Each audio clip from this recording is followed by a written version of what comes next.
वाराणसी में पुलिस और अधिवक्ता फिर आमने सामने आ गए। कचहरी में वकीलों द्वारा दरोगा की पिटाई की घटना के बाद घायल दरोगा की पत्नी ने पुलिस कमिश्नर से मुलाकात की और उन्हें आश्वासन मिला कि जल्द ही हमलावरों की गिरफ्तारी होगी। दरअसल आपको बता दें कि बड़ा गांव थाना के दरोगा मिथिलेश प्रजापति की पिटाई के मामले में पुलिस ने अब सख्त रुख अपना लिया है। घटना के बाद घायल दरोगा की पत्नी और परिजनों ने गुरुवार को पुलिस कमिश्नर मोहित अग्रवाल से मुलाकात की। इस दौरान पुलिस कमिश्नर ने उन्हें न्याय दिलाने का भरोसा दिलाया और पूरे मामले की अब तक की गई कार्रवाई की जानकारी साझा की। पुलिस कमिश्नर ने मीडिया से बातचीत में बताया कि परसों दुर्भाग्यपूर्ण घटना हुई थी, जिसके बाद हमारे घायल एसआई की पत्नी मुझसे मिलने आई थी। उन्होंने बताया था कि प्रकरण में अब तक क्या कार्रवाई हुई है। वरुणा जोन के अधिकारी सीसीटीवी फुटेज खंगाल रहे हैं। मारपीट में शामिल लोगों को चिन्हित किया जा रहा है। जैसे ही उनकी पहचान पूरी हो जाएगी, गिरफ्तारी की कार्रवाई की जाएगी। इसके अलावा बार काउंसिल से भी लगातार वार्ता चल रही है। उनकी ओर से 11 सदस्यीय टीम गठित की गई है, जो ऐसे लोगों की पहचान करने में पुलिस की मदद करेगी जिन्होंने मारपीट में सक्रिय भूमिका निभाई है। मैं TV1 इंडिया न्यूज़ से जो है नजीबुद्दीन खान, मैं इस समय जो है वाराणसी पुलिस कमिश्नर के कार्यालय के बाहर खड़ा हूँ। 2 दिन पहले जो है एक दरोगा और वकीलों में जो भिड़ंत हुई थी, उसी के एवज में जो है उनके परिवार आए हुए थे, आज धरने पे बैठे हुए थे और उन्हीं के द्वारा जो है आज सारा सुरक्षा को लेके जो है वो लोग मांग कर रहे हैं। वो लोग यहाँ रखना भी नहीं चाहते अपने परिवार को और आश्वासन मिला हमारे कमिश्नर साहब के तरफ से जो है, और इस समय उनकी हालत ठीक है, लेकिन वो लोग यहाँ इलाज नहीं कराना चाह रहे हैं। उसके वजह में वो लोग बाहर बैठे हैं। TV1 इंडिया न्यूज़ से नजीबुद्दीन खान। उनको बाहर घसीटा, लात घूंसों से पूरी तरह पीटा, उनको नाली में गिराया। जो आपके पास फुटेज होगी, CCTV फुटेज वीडियो है, उसमें साफ साफ दिखाई दे रहा है कि उनके शरीर का क्या हालत बेहतर नहीं है। उनको अभी भी 2 लोग पकड़ के उनको जो उनका जाना है वो दैनिक प्रक्रिया भी करा रहे हैं और वो मतलब पकड़ के उनको ले जाया जा रहा है उनकी जांच कराने। न्यूरो से डॉक्टर बोल रहे हैं न्यूरो से संबंधित है। कमिश्नर साहब से मिली है कि आश्वासन मिला, क्या कमिश्नर साहब ने आश्वासन दिया है कि कार्रवाई जल्द से जल्द होगी, इंतजार करें। एक बात बताइए,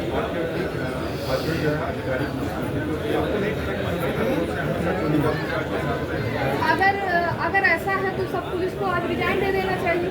ये डर है भैया, हम पुलिस अब पुलिस काम नहीं करें तो चाहे जो भी हो, अगर उसमें आया है तो अपना कर्तव्य का निर्वहन करेगा, डर के तो नहीं रह सकता। अनीता यादव। क्या मामला है यहाँ पे? क्या आपको क्या दिक्कत हो गई सरकार से? 16 तारीख को मेरे पति के साथ वकीलों ने मारपीट की थी, उसी सिलसिले में। तो क्या मतलब आपको ये सुरक्षा नहीं मिल पा रही है? नहीं, सुरक्षा क्या, हम लोग ये जो भी दोषी हैं उनकी गिरफ्तारी के लिए आए थे। इतना डर क्यों बना हुआ है कि पुलिस प्रशासन रहते हुए भी आपको डॉक्टरों दूसरी जगह ले जाना पड़ रहा है? जी बिल्कुल, वहाँ पे हम लोग को लग रहा था कि सुरक्षित नहीं है। उनको अभी भी उनकी हालत गंभीर बनी हुई है। न्यूरो से संबंधित समस्या है, डॉक्टर का इलाज चल रहा है। अभी भी उनको 2 व्यक्ति उठा के उनकी दैनिक क्रिया के लिए ले जाते हैं। वो अभी अपना कोई काम बिस्तर से वो उठ नहीं पा रहे हैं अभी। कहाँ से आई हैं? इलाहाबाद से। प्रयाग घटना हुई आपके बेटे के साथ? हाँ भैया, तो हम प्रयाग में रहे।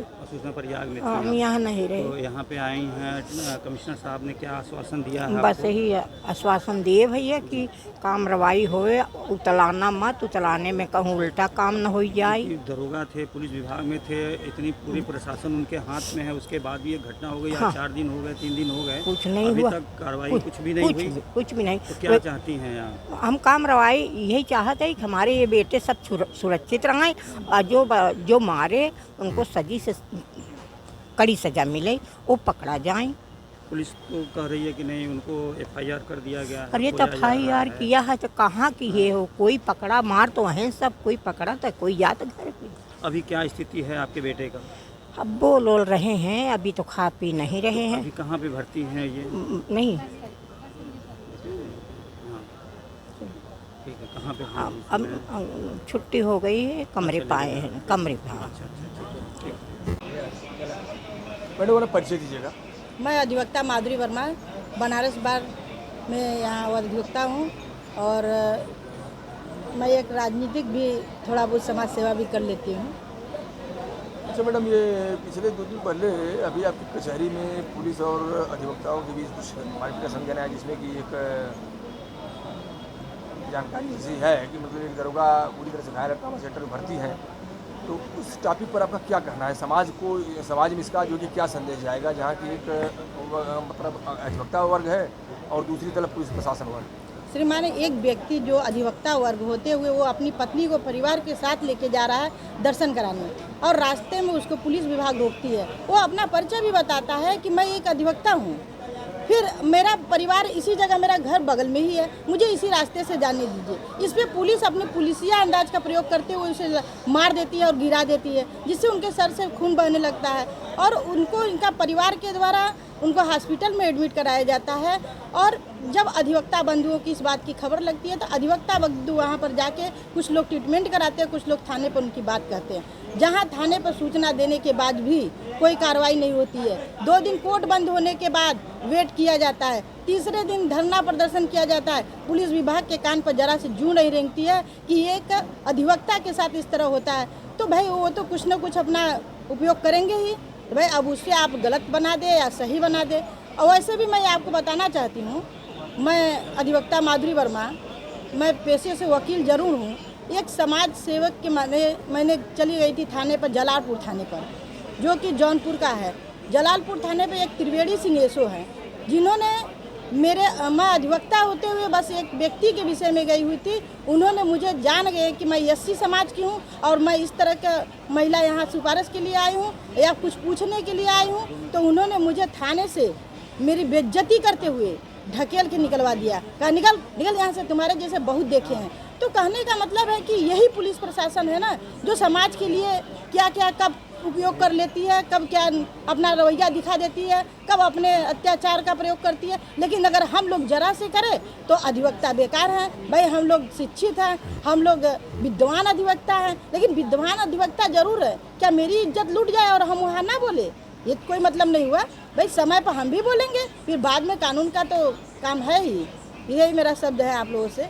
मैडम, हम आपसे यह चाहते हैं कि समाज में इसका आखिर संदेश जो कि क्या जाएगा, यहाँ पे कि अगर एक तरफ पुलिस प्रशासन, एक तरफ अधिवक्ता, और दोनों से समाज को सुरक्षा की एक उम्मीद रहती है कि नहीं, पुलिस प्रशासन जनता की सुरक्षा के लिए है और पुलिस वकील अधिवक्ता भी जो कि पुलिस की सेवा, जनता की सेवा के लिए, सुरक्षा के लिए।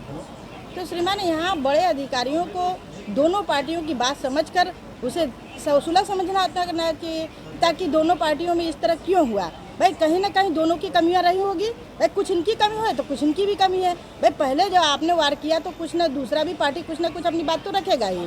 तो क्या मतलब कि कानून पे भरोसा नहीं रह गया? कानून पे भरोसा है, लेकिन भाई अगर जब हम आपको केवल पूछ ही रहे हैं फिर आप दोबारा हाथ चला देंगे तो मुझे उसी समय प्रयोग तो करना ही पड़ेगा। भाई आप मेरे घर पे आके, मेरे विभाग में आके अब फिर अपना वही रवैया दिखाएंगे तो कुछ न कुछ तो होबे करेगा। वाराणसी से नजीबुद्दीन खान की रिपोर्ट, TV1 इंडिया न्यूज।